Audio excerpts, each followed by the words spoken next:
عليه وسلم صلى الله على محمد صلى الله عليه وسلم صلى الله على محمد صلى الله عليه وسلم حق مبين مطيع الرسول الراحة أول آخر ظاهر باطن نبي الرحمة يتيم كريم حكيم خاتم الرسل سيد سراج منير محرم مكرم صلى الله على محمد صلى الله عليه وسلم صلى الله على محمد صلى الله عليه وسلم صلى الله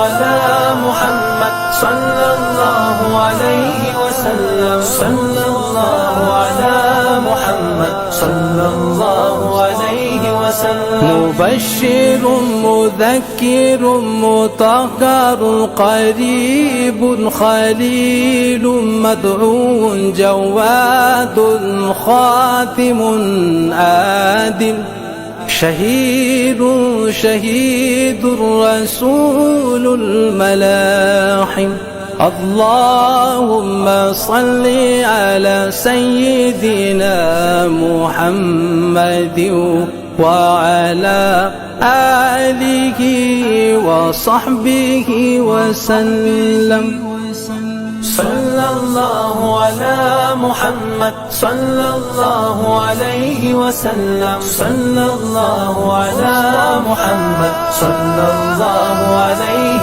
وسلم صلى الله على محمد صلى الله عليه وسلم صلى الله على محمد صلى الله عليه وسلم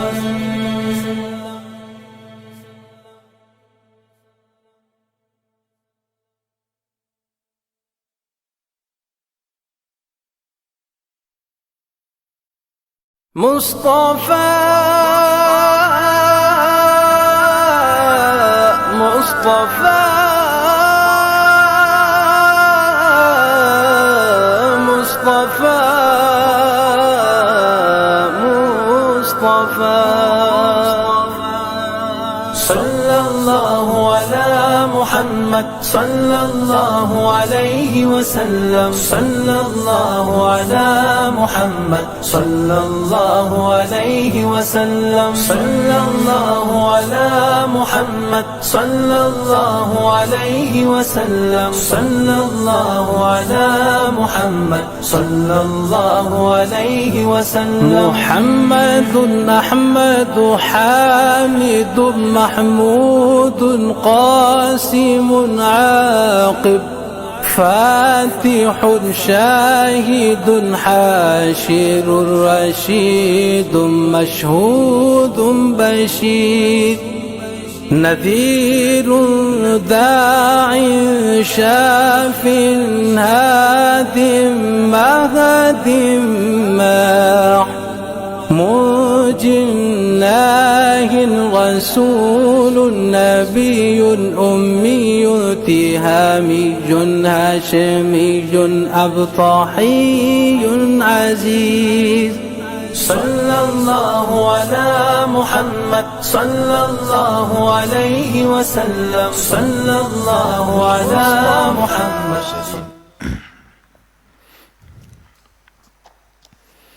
وعلى آله وصحبه أجمعين سبحانك لا علم لنا إلا ما علمتنا إنك أنت العليم الحكيم رب اشرح لي صدري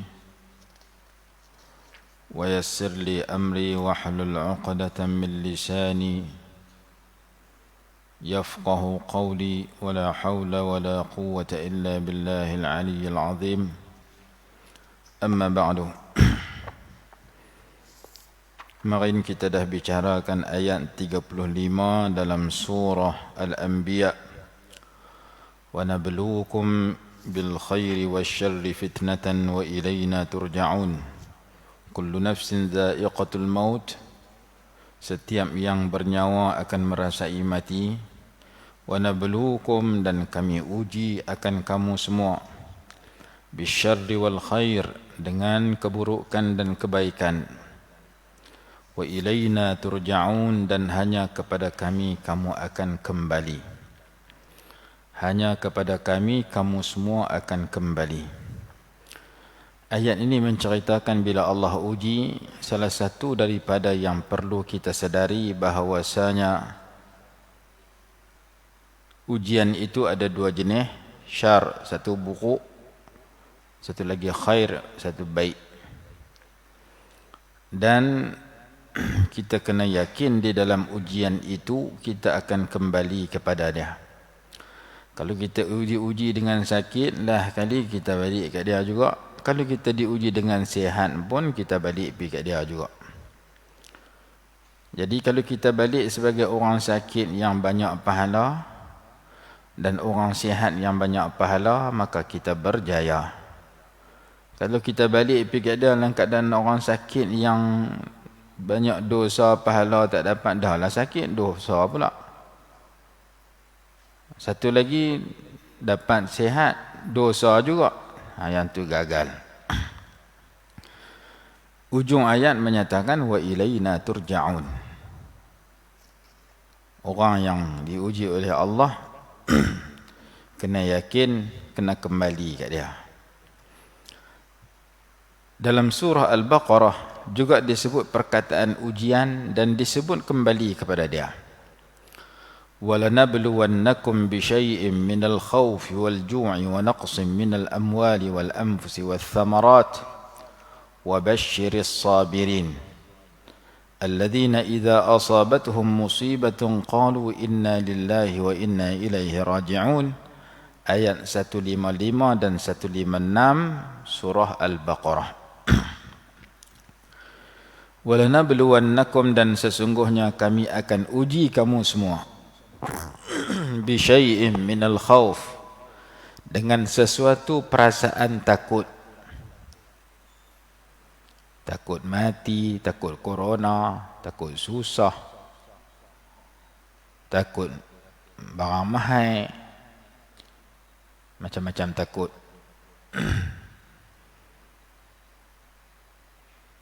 Walju', dan lapar, kelaparan. Wa naqsim minal amwal, dan kekurangan harta. Kekurangan harta mungkin hilang duit, mungkin ada dusun durian, buah tak jadi, buah jadi orang pergi curi pula. Kekurangan harta. Kereta rosak, rumah hujan tirih, kekurangan harta. Kekurangan harta, harta kita kurang ataupun barang mahal. Lalu duk beli ikan temenu sekilo RM8, dah tu naik sekilo RM16. Hujan punya, pasal banjir punya. Kekurangan harta, kalau kita beli kuih mahal, duit kita kurang, barang dapat sikit. Wal anfus, dan kekurangan jiwa. Kekurangan jiwa mungkin mati, mungkin duduk dekat-dekat kena pergi jauh. Anak kita duduk dengan kita kecil-kecil, bagi makan, bagi minum sampai besar, dia keluar pergi duduk asrama.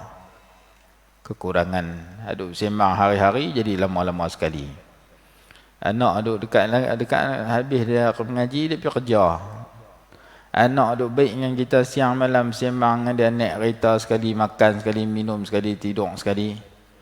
Tak tahu dia menikah, duduk rumah suami dia, lama-lama sekali jumpa. Hak dulunya siang malam dengan kita. Kekurangan jiwa dengan arti mati atau berpisah duduk jauh, ataupun duduk dekat tapi tak macam dulu dah. Bisyai'in minal khawf wal amwali wa naqsin minal amwali wal anfus wath thamarat, dan kekurangan buah-buahan.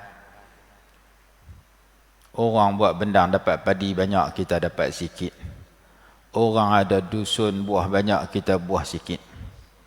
Kita tak ada dusun pun kadang-kadang nak makan dulu murah lah naik harga. Itu masa jenuh durian sebiji sekilo RM5, lah ujung-ujung ni sekilo RM20 pun ada. Hak orang minat durian dia kata mahal pula dah. Itu masa tak hujan, ikan murah.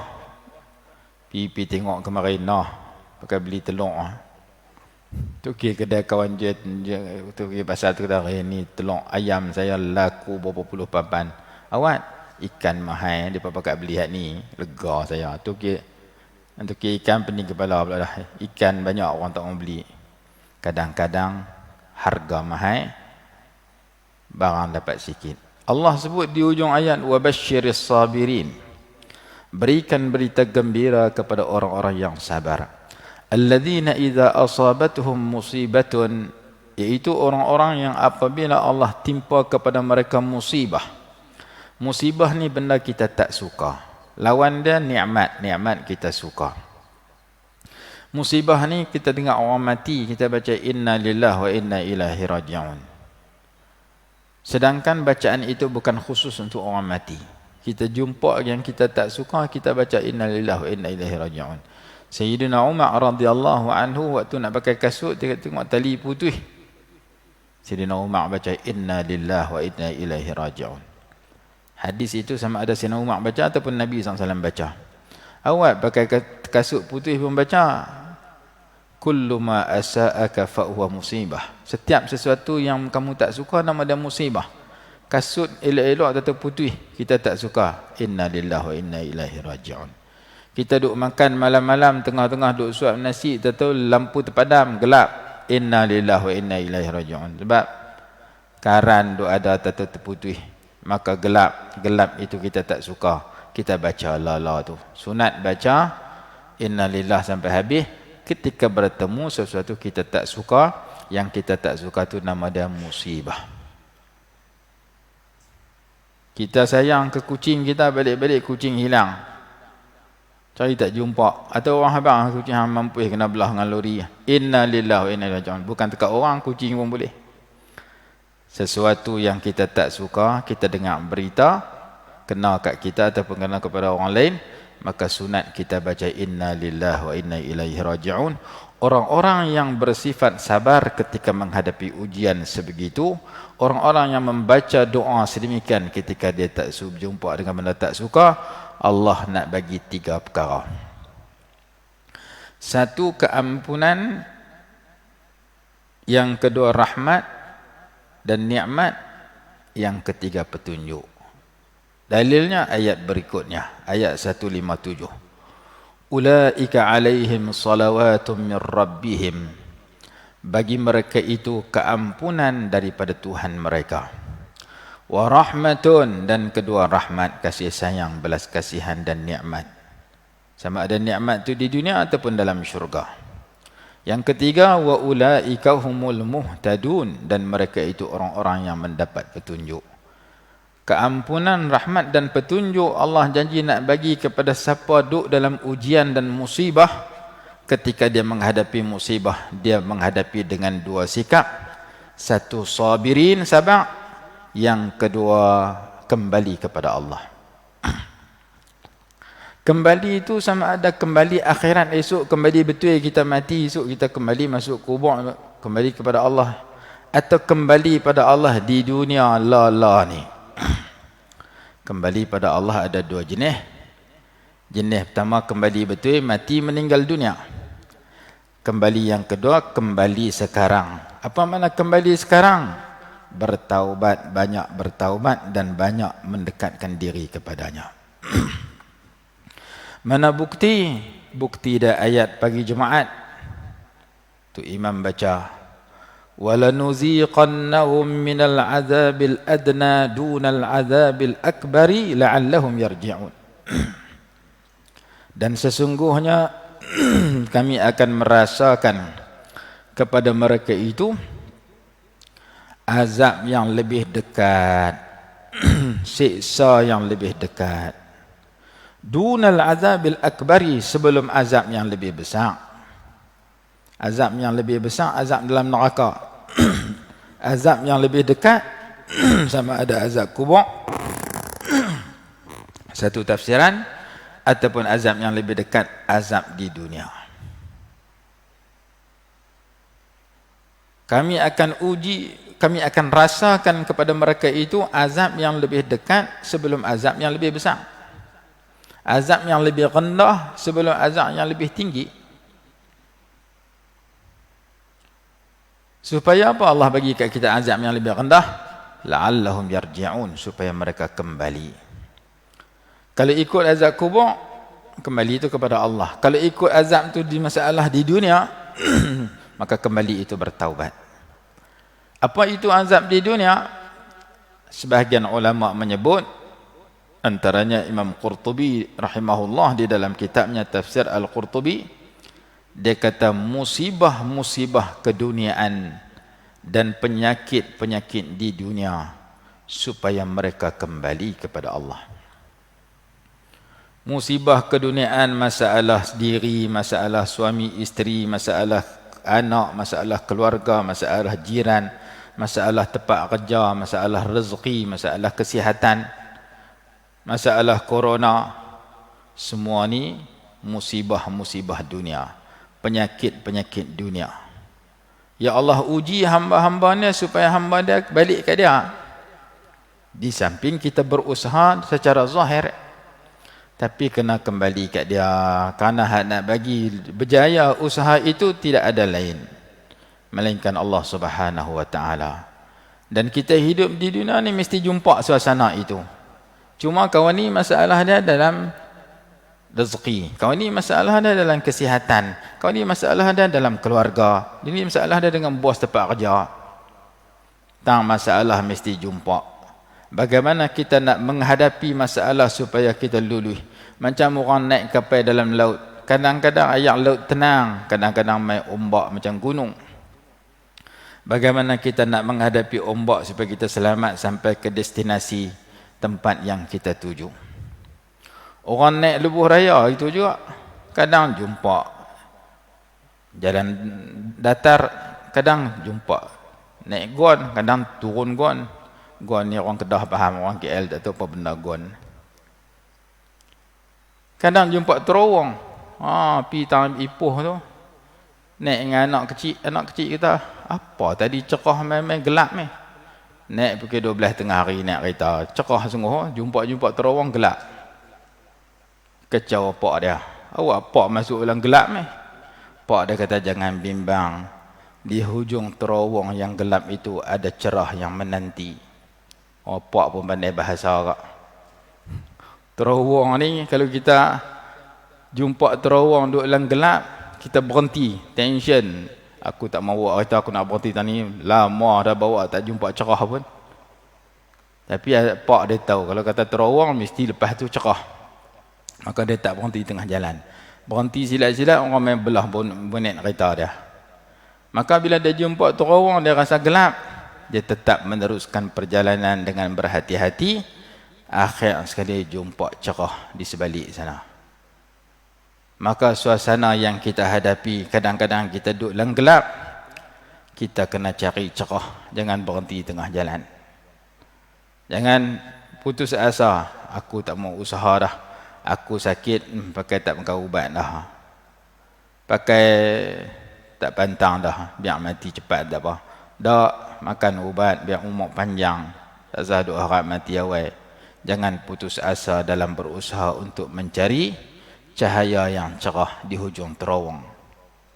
Quran kata innallaha la yughayyiru ma biqaumin hatta yughayyiru ma bi anfusihim. Allah tak ubah nasib sesuatu kaum melainkan depa usaha ubah sendiri. Itu di sudut zahir. Di sudut zahir kita usaha ubah suasana yang ujian yang melanda yang berbentuk musibah, benda kita tak suka, untuk bertemu cahaya kebahagiaan yang dijanji oleh Allah. Tak jumpa mesti jumpa sebab kita orang beriman. Cuma jumpa tu dekat dengan jauh, lama dengan dekat dengan lambat ya. Lambat dengan cepat. Kita duduk dalam ujian, kita usaha supaya kita selamat daripada keburukan dalam ujian itu, bukan dekat dunia tapi sampai akhirat. Oh saya duduk dalam susah hati lah ni, nak pergi beli barang pun susah. Nak jumpa orang pun susah. Dulu boleh merentah negeri lah payah. Kita jaga SOP, kita patuhi peraturan. Mungkin kita jumpa minggu depan, mungkin kita jumpa bulan depan, mungkin kita jumpa dalam syurga. Orang yang menghadapi kesusahan, dia berusaha dengan jalan yang betul, dia jaga kembali pada Allah, dia tak buat dosa, dia tak jumpa kejayaan lah, dia jumpa dalam syurga. Kerana hadis kata, apabila aku kasih akan hamba, aku uji dia. Bila dia tahu kata aku uji dia, dia baca doa minta ke aku, ya Rabbi, ya Rabbi, aku sambut doa dia, labbaik, aku sahut seruanmu. Aku akan bagi kepada kamu atau aku akan simpan untuk kamu. Allah Ta'ala kata kat orang yang baca doa ketika duduk dalam susah. Hang minta tu aku bagi atau aku simpan. Bagi tu bila? Hak tu ikut suka dia.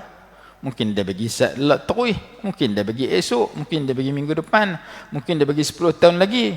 Atau kalau aku tak bagi pun aku simpan. Pasal apa simpan? Nak bagi dalam syurga. Tang bagi mesti aku bagi. Pasal hang minta kat aku. Hadis kata sedemikian. Maka kerja kita minta siang malam dan kerja kita perbaik. Dan kerja kita paling penting kembali ke dia. Kerana dialah yang nak menguruskan kejayaan kepada hajat yang kita ingini. Maka Quran kata, musibah-musibah keduniaan dan penyakit-penyakit keduniaan Allah timpa kepada manusia. Tafsiran daripada ayat, وَلَنُذِيقَنَّهُمْ مِنَ الْعَذَابِ الْأَدْنَى, supaya mereka kembali bertaubat kepada Allah. Sebab itu dalam doa supaya kita diperbaiki kehidupan kita, dimulakan dengan perbaik agama, diiringi dengan perbaik dunia, diiringi dengan perbaik akhirat.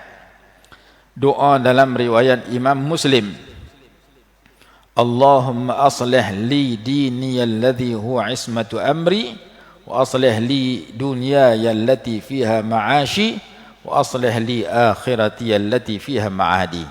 Sampai habis doa itu. Kalau cara ramai kita duk baca dalam khatam Quran pun ada, Allahumma aslih lana dinana alladhi huwa ismatu amrina. Hadis nombor 4897. Saat ni kena hak tahu apa bagus dia kata ni nombor ekor ke apa. Ni nombor hadis. Kita hak mengaji alhamdulillah. Kena hak tak ketahuan dia dengar boleh tekan nombor ekor. Jangan duk cari pasal. Ni nombor hadis. 4897, nombor hadis 4897. Nabi SAW baca doa dalam Sahih Muslim, Ya Allah, ya Tuhan kami, ataupun Ya Allah, ya Tuhanku, perbaik bagi kami agama kami yang merupakan pemelihara urusan kami. Wa aslih lana dunyana allati fiha ma'ashuna, dan perbaik bagi kami dunia kami yang mana di dunia itu merupakan tempat kehidupan kami.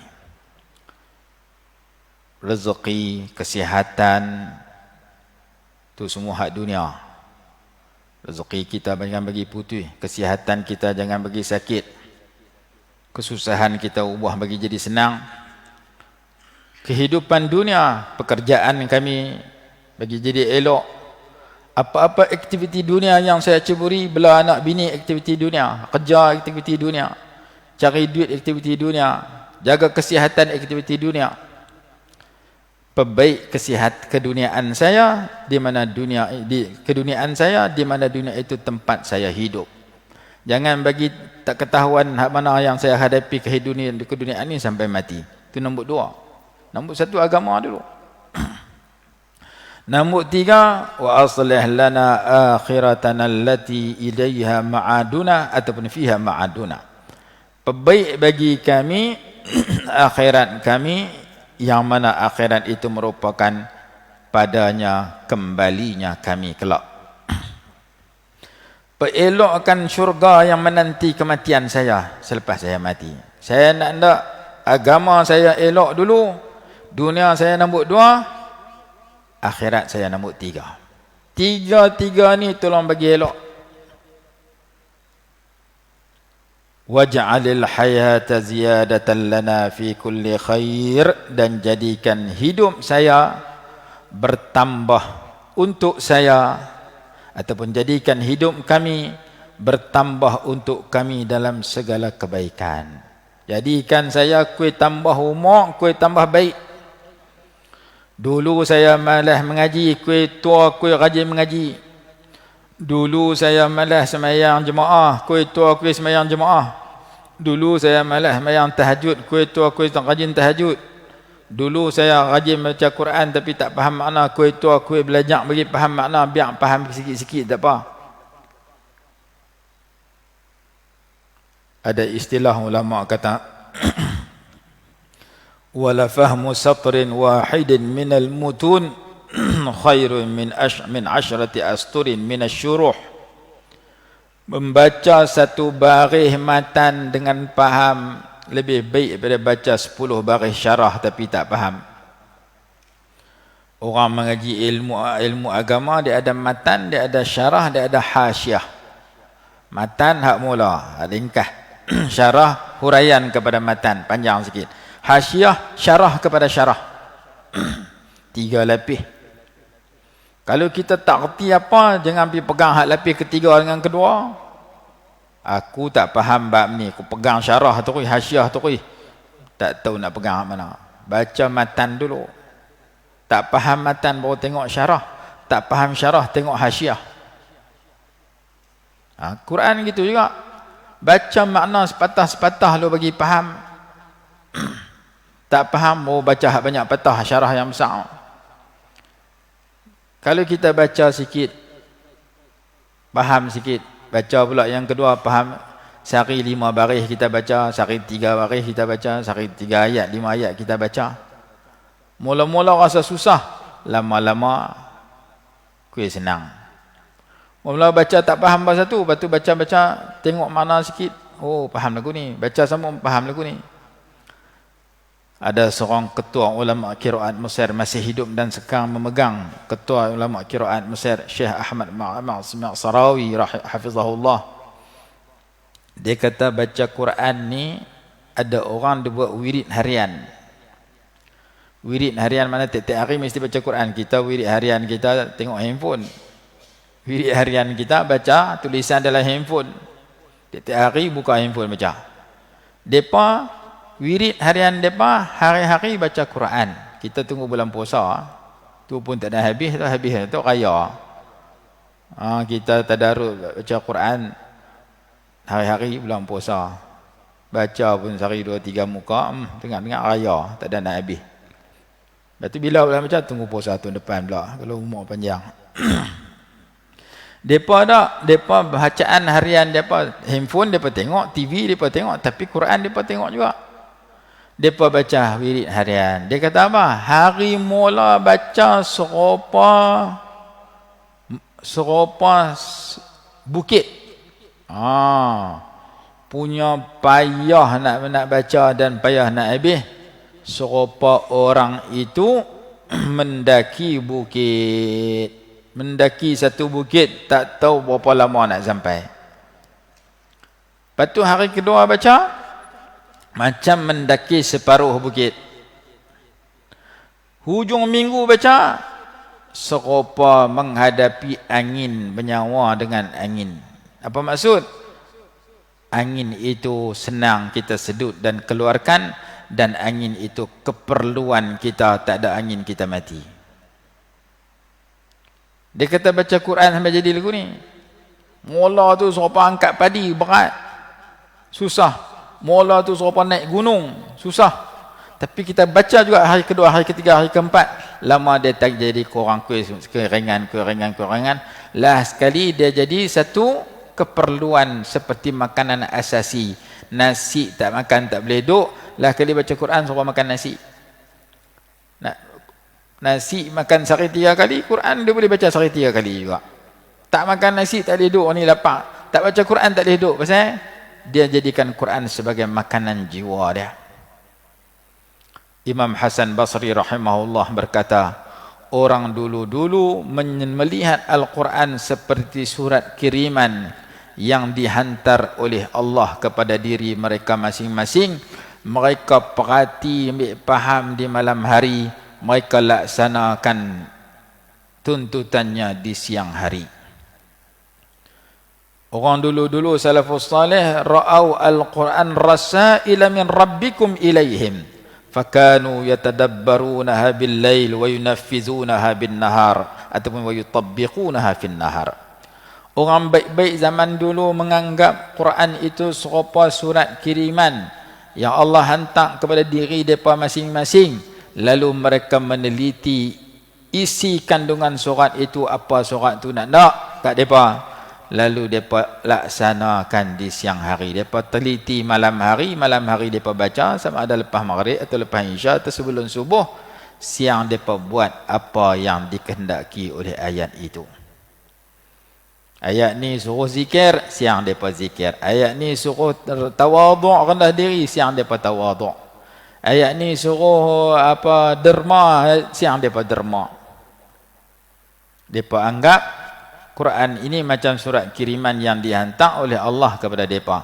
Macam kita sampai surat postman mai hantar rumah kita, maka nama kita di luar sampul tu, maka sudah tentu kita baca apa isi kandungan surat ni. Zaman surat dulu dulu jenis tak ada WhatsApp, kena hantar surat. Lah, kita buka handphone ada orang hantar WhatsApp kita. Tentu kita baca apa kehendak pengutus WhatsApp ni kat saya. Mak pak duduk kampung, anak duduk Kuala Lumpur. Anak hantar surat balik mai. Dulu-dulu kak saya duduk Kuala Lumpur, kadang-kadang hantar surat kat mak saya, kat ayah saya. Bila surat tu sampai nama mereka, tentu mereka buka baca. Kalau nama orang lain, tak berani buka. Buka pun salah, ni tuan dia marah. Ni surat tu hantar nama kita, tentu kita baca. Anak kita duduk Kuala Lumpur, duduk mengaji ke, duduk kerja ke, kita duduk di Kedah, dia hantar surat. Kalau lah dia hantar WhatsApp, buka-buka nama dia, hantar, buka baca. Apa anak aku nak nak buka-buka, anak kita kata duit habis pak, tolong bank in. Pening kepala pak pula, kata kod hantar nak bagi duit ke aku, minta duit ke aku pula dah anak aku ni. Mungkin dia hantar kerana dia bagi duit ke kita sebab dia dah kerja, ataupun bulan tu gaji dia habis, dia hutang kereta rumah tak selesai, minta pak kena top up sikit. Maka pak tu dia tengok WhatsApp, dia tak biar begitu saja kerana dituju pada diri dia. Pak tu tengok surat, dia tak biar begitu saja kerana yang dituju pada diri dia. Maka dia buka baca, bila dia faham kehendak surat tu, dia buat apa yang dikehendaki oleh pengutus surat itu. Kita dengan Allah Ta'ala pun sedemikian. Quran itu Allah Ta'ala hantar surat kat kita hari-hari. Kita baca hari-hari, dia haba'anu haba'ani. Lah ni masalah kita baca bagi betul huruf sebut, faham tak faham kata apa kat aku tak tahu. Bukan Quran ni turun kat Rasulullah di Mekah Madinah, aku baca tekak boleh pahala, bukan turun kat aku. Sedangkan Quran itu turun kat Rasulullah kata kamu tak akan sesat kalau kamu duk ikut dia. Nak ikut dia kena faham apa dia nak. Maka baca Quran tu hari mula serupa mendaki gunung. Hari kedua senang sikit, ringan sikit. Hari ketiga dah duk paksa hari-hari, lama-lama jadi senang. Bayang tahajud gitu juga. Hari mula nak mangkit tahajud teruk. Tapi dah duk mangkit, kedua paksa mangkit, ketiga paksa mangkit, keempat paksa mangkit. Setahun, 2 tahun, 15 tahun duk paksa mangkit, lah kali jadi senang.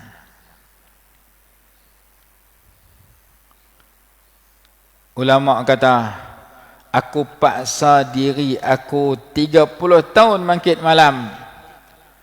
30 tahun yang kemudian aku menikmati kelazatannya. Hak mula 30 tahun awal segan, paksa mangkitlah kali satu kenikmatan.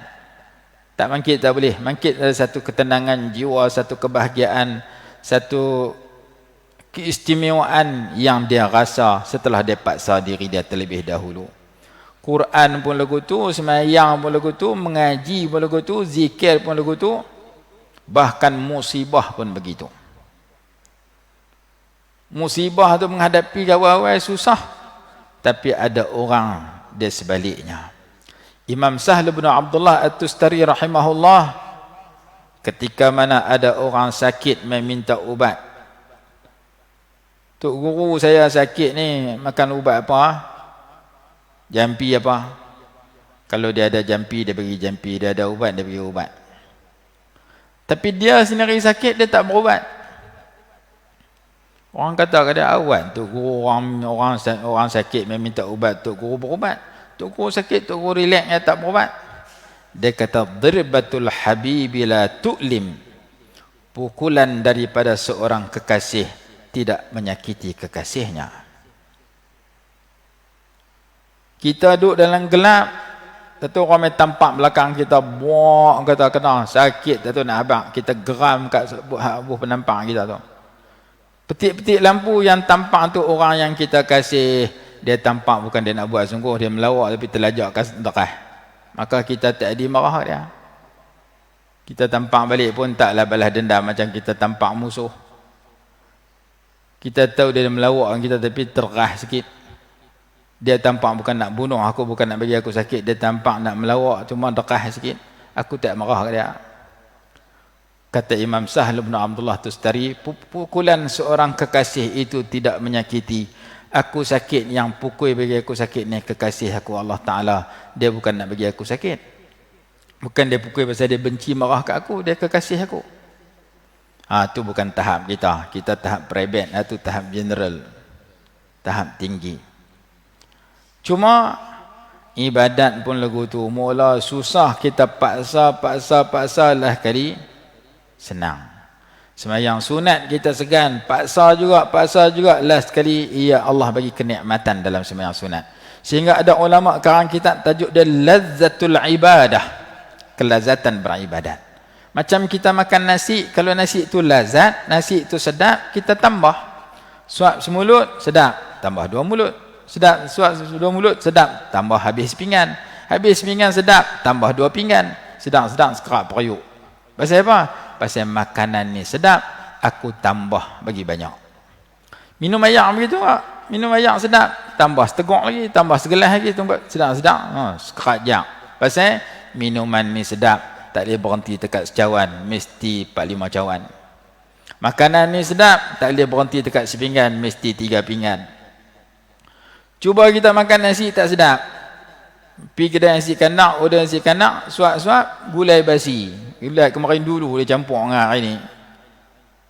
Kena semulut, bukan nanti kita telan, kita luah lah tu, bayar pun tak kita belah keluar. Teruk kedai ni, jamu nasi basi, lauk basi kat aku. Kalau nasi basi, sebelum masuk dalam mulut kita hidup basi, kita dah buang dah. Kalau masuk dah, kita luah, bukan dekat semulut, sepinggan, 1 periuk kita tak makan. Pasal makanan ini basi. Makanan basi kita tak mau, makanan sedap kita tambah banyak pinggan. Maka ibadat kalau jadi sedap, dia tambah. Daripada 2 rakaat kepada 2 rakaat, daripada 2 rakaat kepada 2 rakaat. Ada orang dulu semayang sehari semalam 1000 rakaat kerana dia dapat kesedapan semayang sunat. Ada orang dulu baca Quran 1 rakaat 30 juzuk kerana dia dapat kelazatan baca Quran. Mayang sunat witir 30 juzuk. Orang dulu boleh baca Quran sehari 10 juzuk, 3 hari sekali khatam kerana dia dapat kelazatan baca Quran. Kita kelazatan baca Quran tak dapat, sebab tu kita tak mau baca. Kalau baca pun lama-lama sekali itu pun merangkak. Kelazatan kita tengok handphone. Pukul 4 pagi kita tak lena pun tak apa. Pasal kelazatan kita suka kepada handphone. Maka Nabi SAW ajak doa supaya kita lazat dan suka, ya Allah suka. Allahumma habbib ilayna al-iman wa zayyinhu fi qulubina. Ya Allah, jadikan kami cinta kepada iman dan hiaskan iman dalam hati kami. Allahumma inna nas'alukal jannata wa ma yuqarribuna ilaiha. Ya Allah, bagikan kepada kami minta kepada Engkau syurga dan segala yang mendekatkan kami kepada syurga. Suka yang membawa masuk syurga.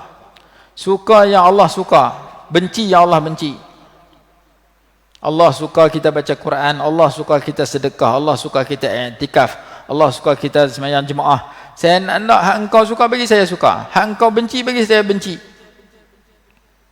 Supaya kita berubah. Ini kita suka kadang dosa, kita suka kadang-kadang lara, kadang-kadang sia-sia, kadang-kadang tak betul. Karena kita tak usaha baca doa dan kita tak usaha fikir.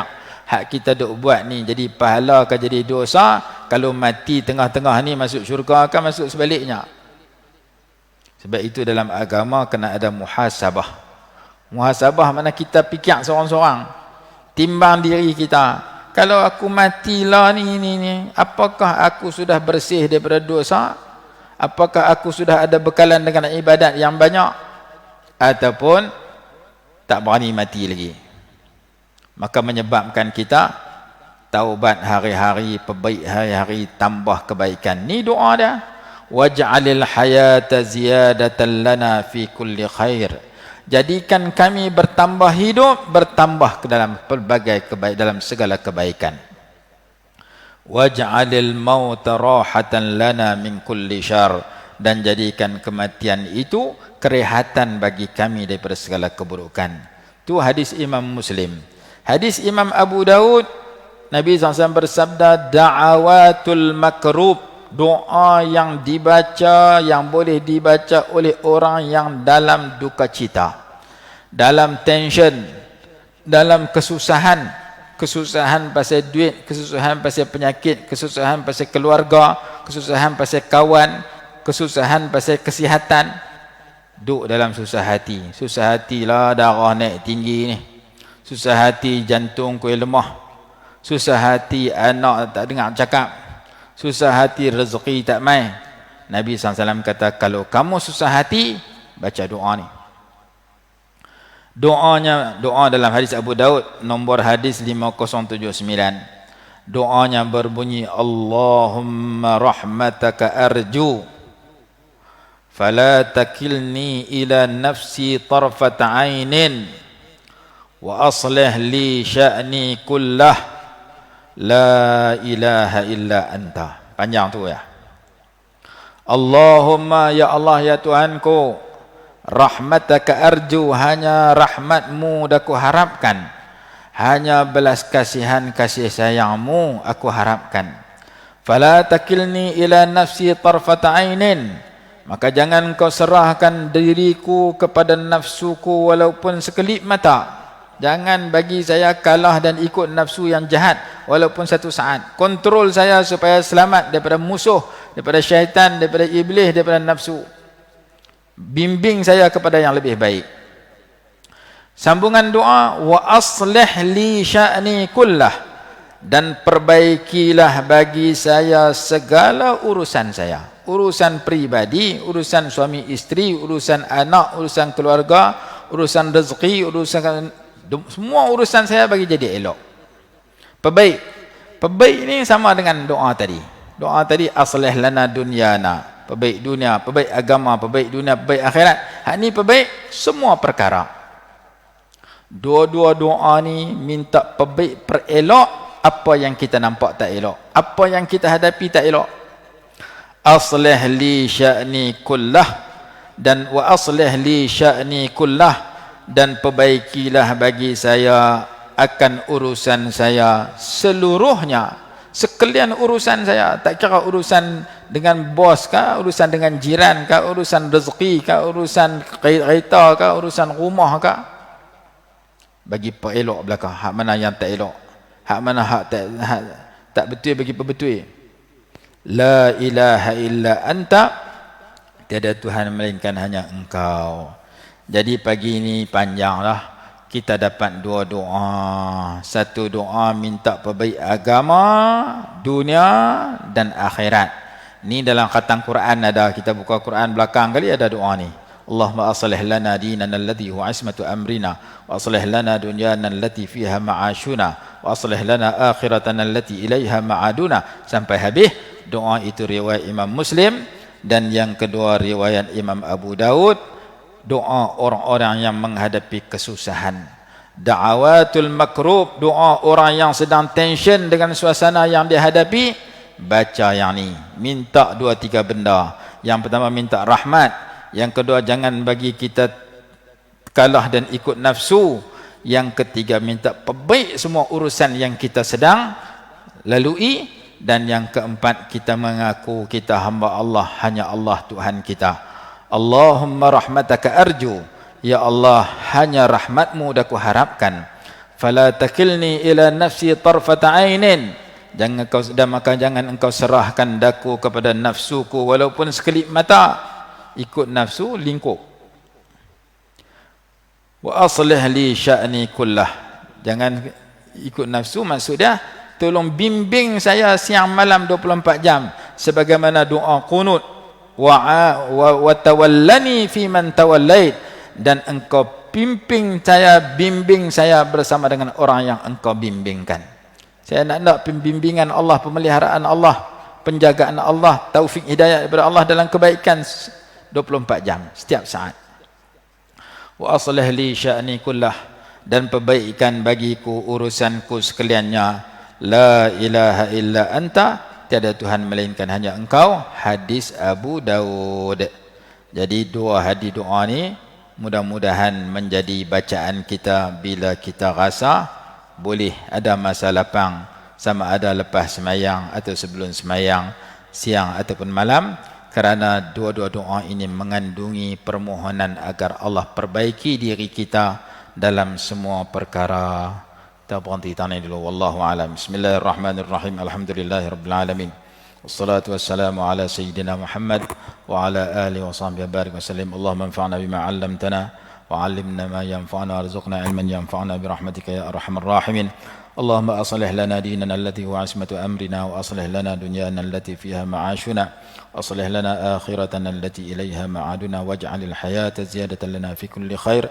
واجعل الموت راحة لنا من كل شر واجعل خير أيامنا يوم نلقاك فيه برحمتك يا أرحم الراحمين. ربنا آتنا في الدنيا حسنة وفي الآخرة حسنة وقنا عذاب النار. صلى الله على سيدنا محمد وعلى آله وصحبه وسلم. الحمد لله رب العالمين.